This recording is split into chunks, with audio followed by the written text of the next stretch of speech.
On va parler aujourd'hui du magazine La Furia. C'est un magazine qui est beaucoup mis en avant par Laurent Burton, Marceau, par Papacito et par d'autres personnes à droite à gauche.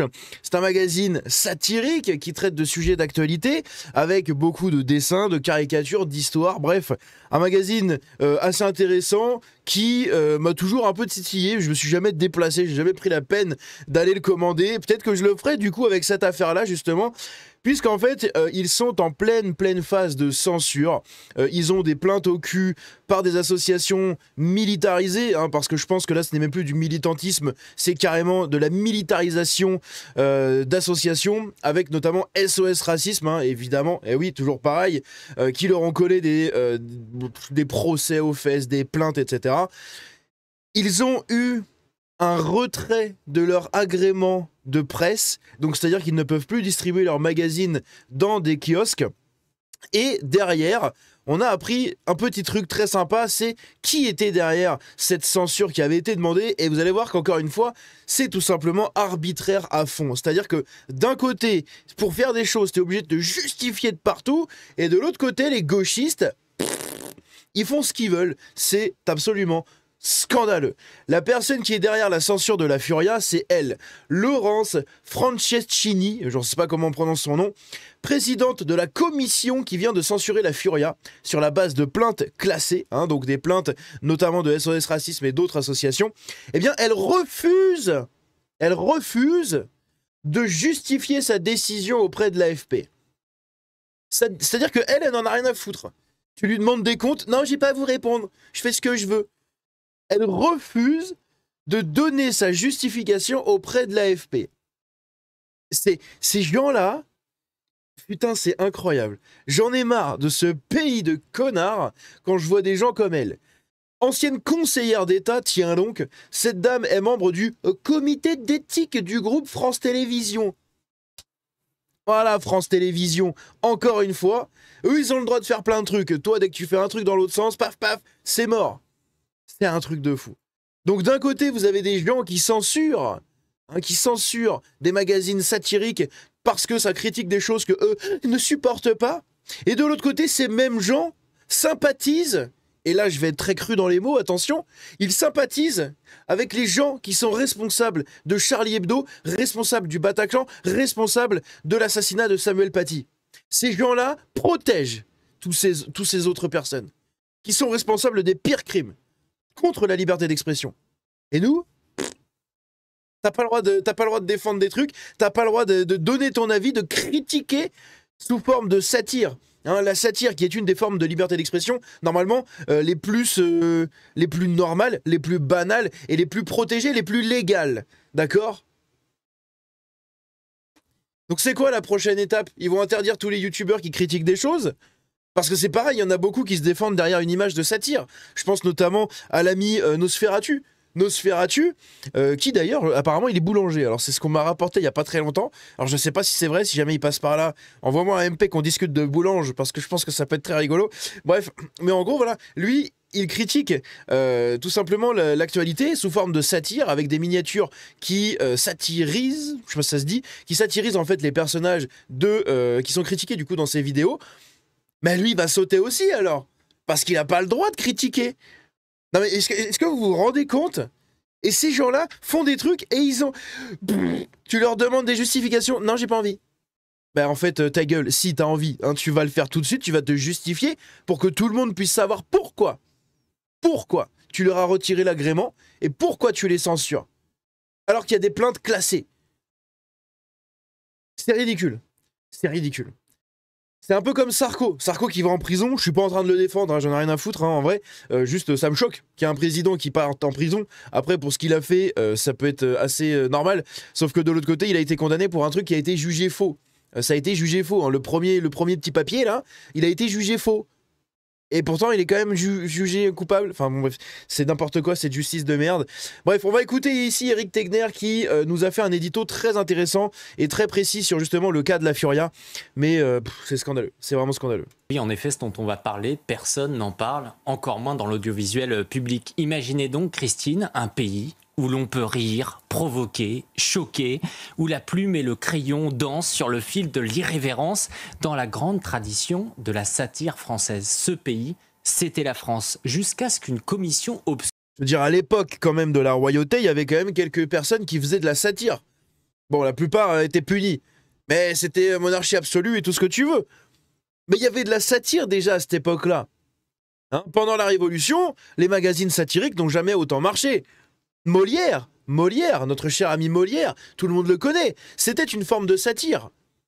Et ça a toujours existé. Et là, aujourd'hui, il aurait fallu attendre 2025 et l'époque des putains de cucks gauchistes de merde, hein, les pulls à pisse de communistes, pour que des journaux se fassent censurer, enfin des magazines se fassent censurer. C'est... c'est vraiment...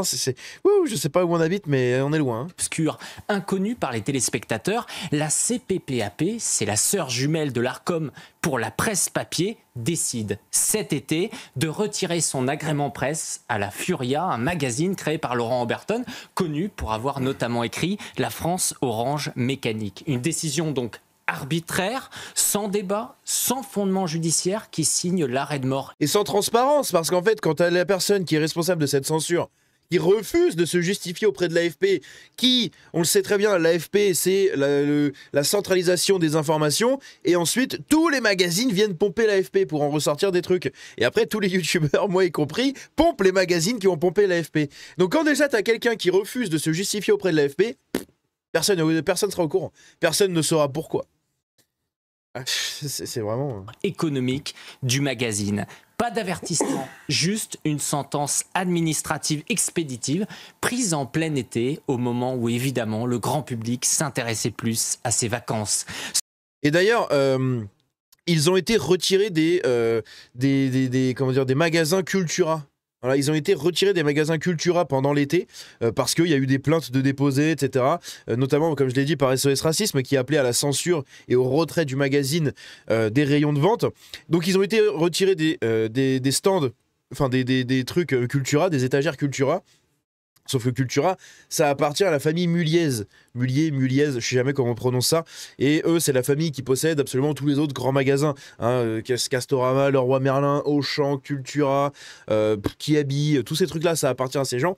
Et la Fnac et compagnie. Et en gros, dans beaucoup de leurs magasins, ils ont des rayons. Donc dès que tu en as un magasin qui le retire, c'est que ça va être retiré de tous les rayons. Et là, tu touches très très gros, malheureusement. Ce qui arrive à la Furia, ce n'est pas une... J'ai un doute pour la Fnac, je sais pas si ça leur appartient. Il me semble que oui, mais peut-être que je me plante. Bref. Une simple péripétie administrative, c'est une attaque en règle contre la liberté d'expression, un acte d'une gravité inouïe qui ébranle aujourd'hui la liberté de la presse. Et c'est la raison pour laquelle je voulais en parler. Bon, du coup, je suis de retour.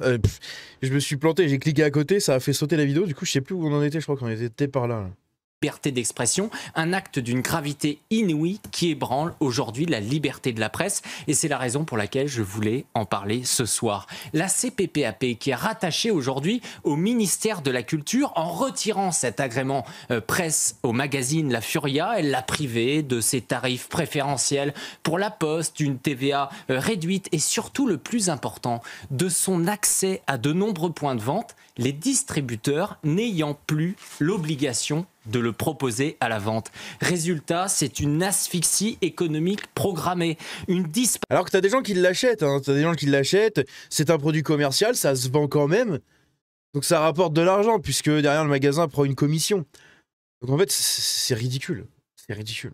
Disparition progressive des kiosques, une condamnation à l'invisibilité. Alors face à cela, Laurent Oberton, l'un des fondateurs, il parle tout simplement d'un attentat administratif et il a raison. C'est une exécution sans procès orchestrée par une commission obscure qui se substitue à la justice et qui ne se justifie pas publiquement et impose sa propre vision du bien. Alors le motif, puisque ça doit intéresser tout le monde, le motif pour interdire ce magazine, des contenus, je cite, susceptibles de choquer ou posant une question de discrimination, c'est assez flou, selon Laurence Franceschini. Alors discrimination, ça dépend de quel côté de la discrimination tu es. Hein. Si tu es du côté victimaire, tu vas dire je me sens discriminé. Voilà, grosse victime. Et alors que si tu es du côté du dessinateur en général, bah juste tu dessines pour critiquer des choses. Donc pose-toi la question de l'autre côté, pourquoi toi tu es victimaire. Et surtout qu'en fait, c'est la base de la critique. C'est de la critique. C'est de la critique objective. Des fois oui, des fois non, mais c'est satirique. Enfin, je sais pas, putain, c'est un principe fondamental de la liberté d'expression et encore plus de la liberté de la presse, bordel de merde. Présidente de la CPPAP, tiens, membre du comité d'éthique de France Télévisions et ex-directrice des affaires juridiques de l'Arcom, tiens, c'est une grande famille. Oh, ça on ne l'avait pas par contre. Ah oui, elle faisait partie de l'Arcom aussi avant. Oh, on a compris, hein. Oh, c'est rigolo. Cette décision, prise sur la base d'une plainte de SOS Racisme, ignore un détail crucial. La justice a classé sans suite toutes les accusations portées pour la Furia qui n'ont donc jamais été condamnées. C'est normal, c'est un magazine satirique, bordel. Tu peux pas condamner un magazine satirique de discriminer. C'est le but de la satire, c'est d'aller te critiquer là où ça fait mal, là, le petit pic bien placé, le doigt dans le cul qui fait mal, mais c'est de la satire, bordel de merde. Donc c'est normal, et la justice classe ça sans suite, l'autre elle rage, et paf, elle te censure le magazine. C'est un truc de ouf. Elle a juste fait un coup de fil à ses copains. Mais on censure, oui, on censure. Oui, d'accord, oui, bah oui. De toute façon, ils sont tous d'accord, donc hop, paf, censure. Tribunaux ont en effet reconnu que ces contenus satiriques et provocateurs ne constituaient pas d'infraction. Mais qu'importe la loi pour cette obscure commission de la CPPAP qui préfère s'appuyer donc sur le ressenti subjectif de fonctionnaires pour décider ce que les Français ont le droit de lire. La Furia n'a pas eu le droit à un débat contradictoire. Ils n'ont même pas été auditionnés, contrairement à ce que peut prévoir une procédure équitable dans une démocratie. Rappelez-vous Charlie Hebdo, en 2015, la France entière pleurait les... Qu'est-ce que je vous disais? Moi, ça me fait vraiment penser à ça. C'est vraiment du Charlie Hebdo. C'est Charlie Hebdo, on a assassiné des gens qui prêchaient la liberté d'expression avec leur magazine. Et ces mêmes gens qui les ont assassinés sont protégés derrière, en fin de compte, par tous ces gens comme ça, tous les gauchistes, etc., qui se revendiquent les grands défenseurs de machin, alors qu'en fait, ils ne font que pousser la censure, que pousser le cancel, la cancel culture, tous ces trucs-là. Charlie Hebdo, il s'est passé ça, tout le monde a été choqué, là il se passe la Furia, sauf que là t'as pas de tête coupée, t'as juste un retrait pur et dur de toutes les ventes et de tous les trucs en physique. Donc en fait, ça va chuter de je ne sais combien de pourcents, il ne va rester que les abonnés fidèles, puisque là il n'y aurait plus le taux de découverte. C'est-à-dire que quelqu'un qui se promène dans les magazines, dans les rayons presse, des magasins où était exposée la Furia, eh bien personne ne va tomber devant et se dire oh tiens c'est quoi ce magazine, il va regarder, vas-y j'achète, et peut-être que ça aurait converti en abonné. Là maintenant ça va être très compliqué, ça sera que de la vente sur internet, ça va être très chaud pour eux, hein. Les victimes de l'attentat, brandissant des pancartes « Je suis Charlie » pour défendre la liberté d'expression, même celle qui choque, même celle qui blesse, Christine. Charlie Hebdo, avec ses caricatures irrévérencieuses, souvent à gauche, a toujours malgré tout bénéficié d'une indulgence quasi sacrée. On loue son courage, son impertinence, son droit à provoquer. Et quand la Furia, magazine ancré à droite, use de la même liberté pour moquer les dogmes de la gauche, les bien-pensants s'indignent et les institutions frappent. Et ça genouille. Et ça genouille.